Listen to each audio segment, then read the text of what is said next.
Terrific. Well, first of all, thank everyone for making this event a part of your day today, this month, and otherwise. It's terrific to have everyone back. This is our third year with the symposium. On behalf of Miriam and Mark and I, really pleased to have everyone here. It's a great day to be of like minds and to really dive into these projects. I'm Kevin Groves, professor here at the business school. I teach largely in our full-time and part-time MBA programs. The research I'd like to share with you and some industry projects is fairly data heavy. It's essentially how can we collectively, the community, continue to sharpen the business case for talent management capabilities broadly, and how we do that through a very data-driven, measurement-oriented manner. Don't mean to hit everyone over the head with lots of charts and data tables, but what I will say is, as to go through the conversation here, I'd love everyone to consider, for your organization or the industries with which you work, what are the performance metrics, the business metrics that really tell the story of why making investments in talent management capabilities really matters a lot, especially for industries in transition. One of which that I'll focus on here is healthcare. I know we've got a few folks in the room who are embedded in the healthcare industry, specifically healthcare delivery organizations, so hospitals and health systems. I'm excited about this research and look forward to hopefully spending some time with a number of you afterward.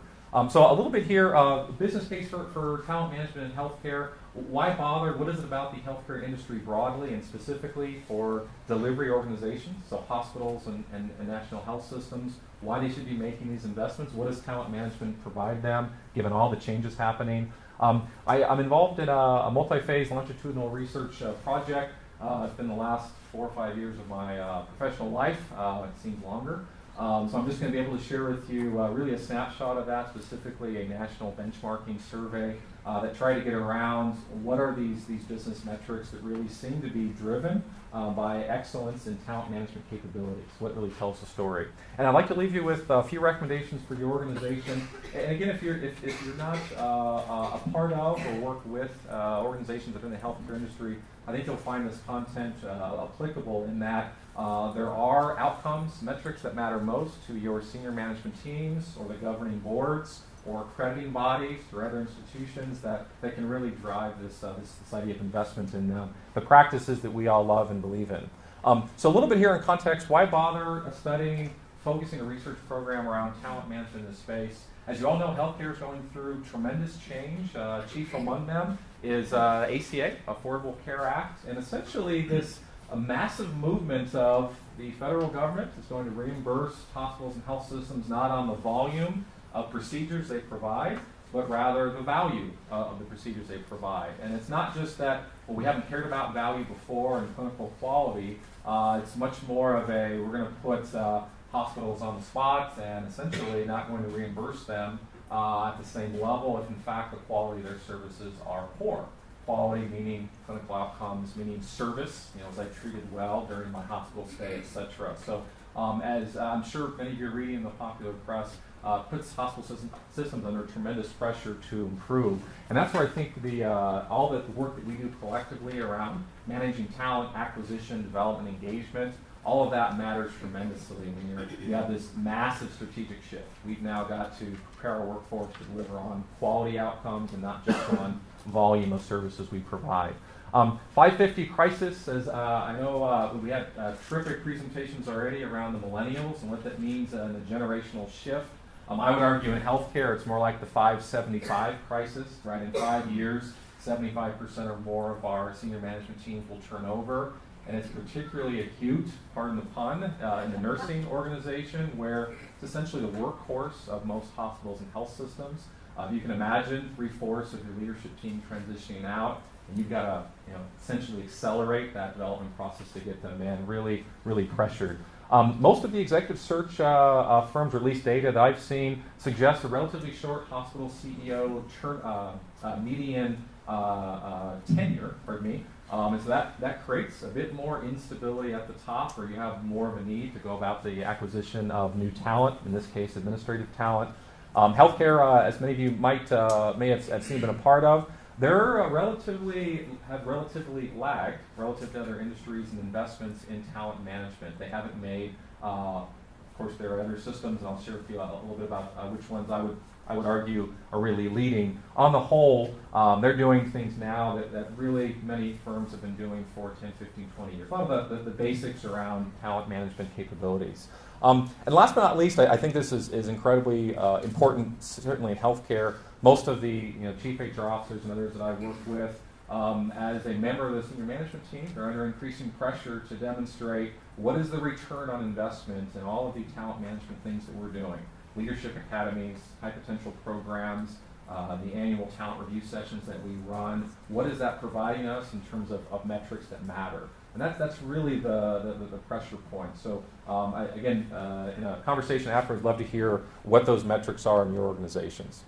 So here's just briefly around the research program I've been involved in. Started with the first phase, what I call the kind of building a model. What in fact are best practices in talent management capabilities for hospitals and health systems, these healthcare delivery organizations. And there's no real mystery here. I'll share with you a little bit on what these are. We've talked about a number of them already. We saw a great intro slide on the kind of broad definitions around talent management capabilities. The goal here was to try to provide some context. What does it mean, for example, to have a best-in-class onboarding process for healthcare practitioners? So that's where some of the contextual kind of customization came in. What I'll share with you this morning in a moment, validation of this model, this set of best practices, validation with data. And as much as I'd love to spend a lot more time on all that we learned, I will be brief. What did we learn in terms of, do these best practices predict outcomes, performance metrics that really matter?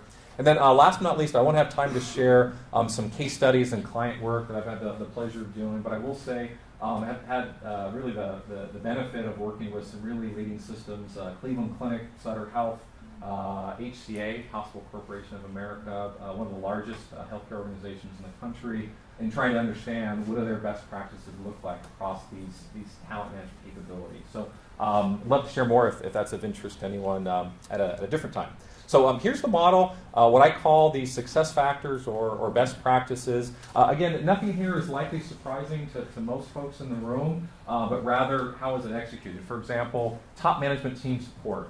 How do you actually engage senior management teams, whether it's the facility level or in the case of big national health systems, the kind of corporate office? How are they engaged? Do they teach they teach as a part of the learning development programs? Are they a part of action learning projects and leadership academies? Do they play a key role? Are they a part of a mentoring program or otherwise? It's a part of what was measured here. Talent assessment practices, really key. Do you have an annual talent review conversation? Is it supported by standardized high potential assessments? Do senior management teams engage in these conversations? Or is it, for lack of a better word, kind of marginalized as another HR activity that we have to do versus something that we really need to because it's a strategic priority? Performance appraisal practices broadly, things like we heard from Scott this morning, multi-source assessment systems. So is there, for those in managerial roles or other roles where multi-source feedback would be beneficial, to what extent is that invested in?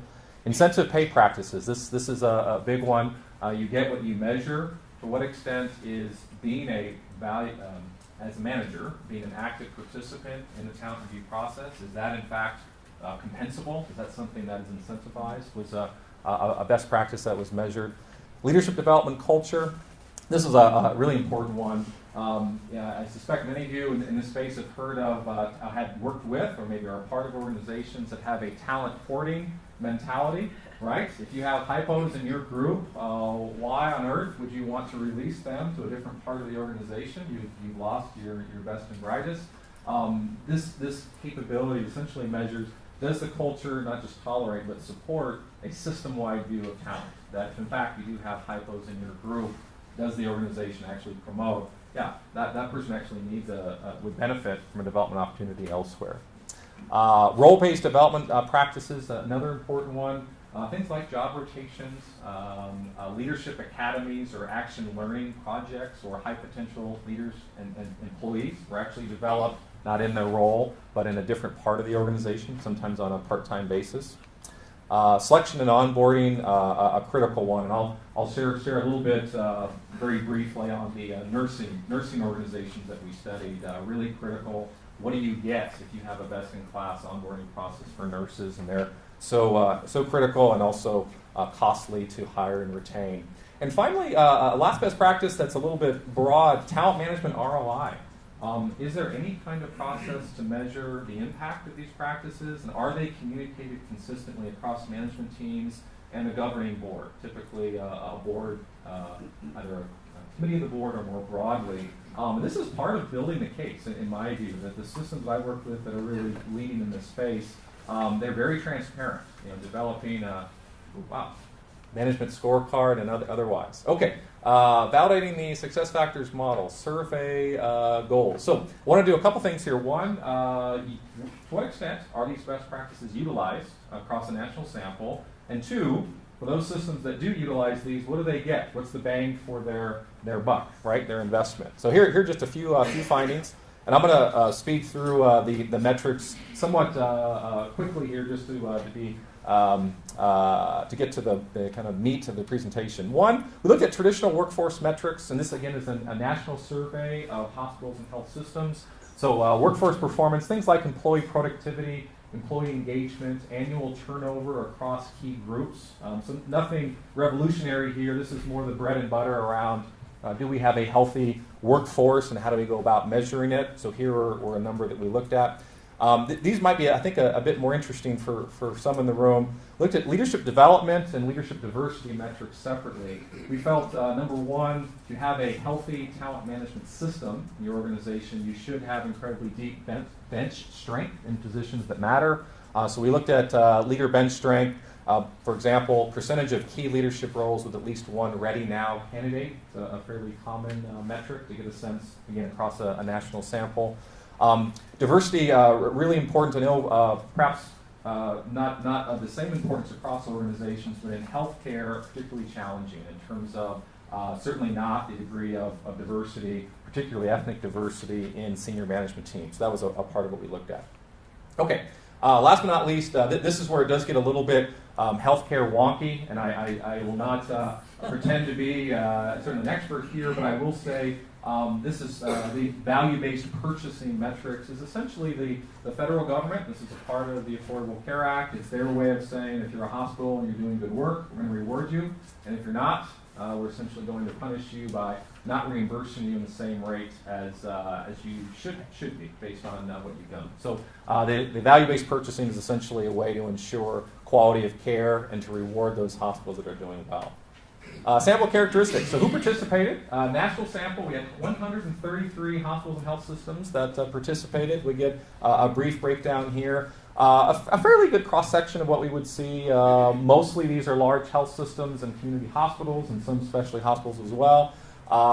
Here's a brief breakdown of what the size, by way of an average, fairly large systems, an average of 17,000 FTEs. So these are fairly big organizations. Net patient revenue, you see just over $2.5 billion. Just about 10 or so medical centers per health system. So this is a fairly large organization.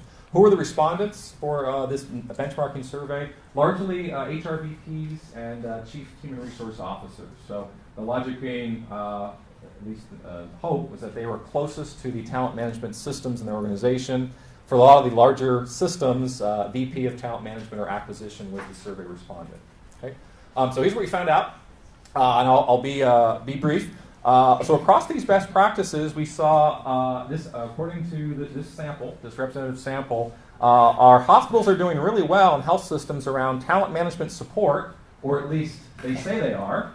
Right, 55, you see in the top scale there reporting always or usually across these best practices. We see 59% saying, yep, we do most of these best practices across our system. As well as selection and onboarding practices. And I'll say a little bit more about that momentarily. Nationally, where are we not doing so well? Where's the lowest scores? Incentive pay was number one. A leadership development culture, allowing folks to develop, particularly high potentials outside their functional area or facility. And role-based development was also particularly low. Use of job rotations, leadership academy and other development programs was particularly low. So on the outcomes, how about performance metrics? This was very encouraging to see that for those systems that really did make the investment in these best practices, did have good outcomes. So here's just a brief breakdown. We looked at the sample and essentially separated them into high-performing systems, those that scored 1 standard deviation or greater above the mean, and those that were low-performing across these best practices. We scored them as the lowest performing or low success factors utilization. So here are just a few metrics to consider. You see on the left-hand side there, for most health systems, these are the things that really matter, most of them in terms of outcomes, things like nursing turnover. You see patient satisfaction or HCAHPS scores are really important to how they're reimbursed. And I'll just touch on a couple of these because I know we're running a little bit short. Here's one graph around nursing turnover, just to give you a sense of how expensive this is. Conservatively, turnover would cost roughly $35,000, $40,000 per nurse in a very conservative kind of estimate for a given healthcare organization. So to consider what these data would suggest, if we look across all of the best practices, we see performance appraisal systems and selection and onboarding making the biggest dent or having the biggest impact on those systems that had really high turnover. If we look at those 14% overall versus those systems that really made the investment in these best practices, that's particularly low turnover, 9% on average. Did a little bit of extrapolation, and it's roughly just over $5 million of annual savings for the typical health system that participated in this survey, if in fact you're demonstrating these best practices. So just a quick cross-section of what that would look like. One other outcome that I was really pleased to see, again, if you're a typical HR or other professional, the real pain points in hospitals are... Your mic went out.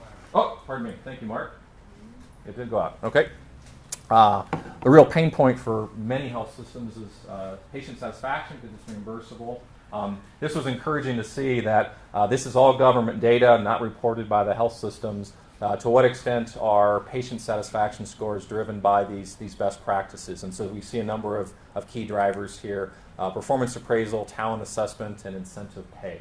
So last but not least, I'll just share, and I'll make this a part of our conversation for those that are interested. I had the pleasure of working with a number of leading systems to better understand how they're executing these best practices. Some of this has been with case studies, others in client work. I'll just give you a preview. Sutter Health, it's a 24-hospital system based in Sacramento, and largely on the West Coast, but mostly in California, have an outstanding talent review capability. So essentially how they go about assessing talent, what the annual talent review process looks like, and how they feed that into their process. HCA, that's a 170-some hospital federation, essentially. It's one of the top 2 health systems in the country. They have an excellent executive development program where they're doing a lot of this role-based development in an exemplary way. And last but not least, Cleveland Clinic, one of the best onboarding programs for executives and for caregivers, as they call them, that I've seen. And